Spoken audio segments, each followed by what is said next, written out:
And a lot of people, they're like, oh no, that's so hard. I have to be an expert to contribute to these things. I think that that's a really, really important point that you bring up there is that, hey, just make something that's useful to other people. It doesn't have to be that difficult.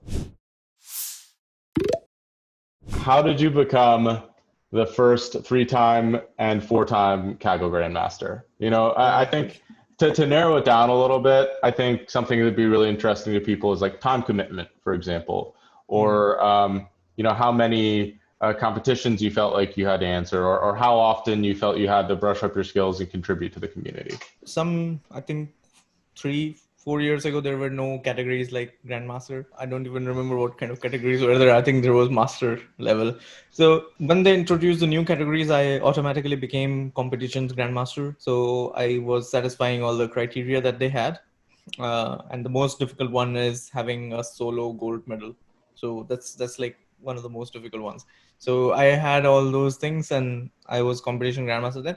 Then I was off Kaggle for a while, and I was focusing on my job and all the other things in life.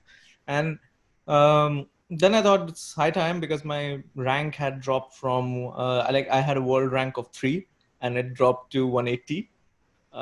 So I was like, I should go back to Kaggle now, and so I started and I saw like, okay, there is one person who is grandmaster in 2, and I think I should be grandmaster in all of them. So I always like to share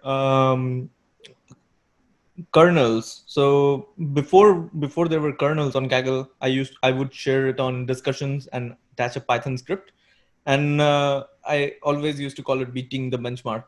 So if you search for beating the benchmark, you will find a lot of scripts from me. So I used to do that, so I continued doing it, and that also creates discussions. So people ask question, you answer question, and people like your answer, so they upvote or they downvote if they don't like it. And that's how like I became 3x grandmaster. And 4 months after that, Kaggle started a new category. So for data sets, and it was the same thing. I had some data sets shared before this new category was created. So I got some points for that, and then I shared data sets related to the ongoing competitions. So like if you have image competitions of image size, like which is 1024x 1024, so that's those images are maybe very huge for some people, and they won't be able to download the full data set. So you can provide a resized version of those images, like 256x 256, something like that, and then people will be able to download it, and they're thankful to you, so they upvote your data set. And that's how I got the fourth category.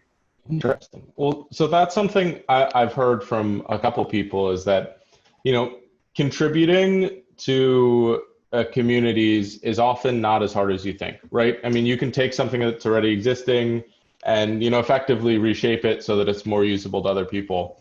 Yeah. Same thing with contributing to open source GitHub repos. If you find a spelling error, for example, I think I got this from Krishnak.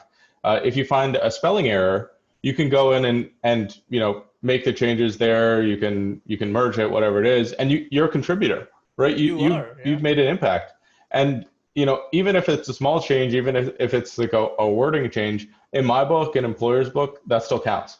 And Yeah. and a lot of people, they're like, oh no, that's so hard. I have to be an expert to contribute to these things. That's really not the case. And I think that that's a really, really important point that you bring up there is that, hey, just make something that's useful to other people. It doesn't have to be that difficult. Yeah, and you just need to take care of you do it in the right way. That's it. So like you don't like copy paste somebody else's Exactly, code. exactly. I made a whole video on that, and I'll link That's that about the plagiarism stuff. and, So, and one more thing, since you talked about GitHub and contribution, so I think it's also very important. Like if you're contributing to documentation of some libraries, it's very useful to the community yeah, because you are building up documentation, so which thousands of people are going to read. yeah. Something that I always love seeing in documentation is examples, right? Yeah, And yeah, you can add examples to documentation.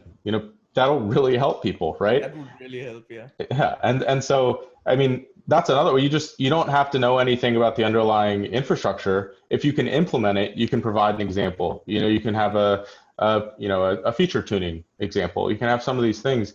That right there is creating value, and everyone is grateful for those types of things.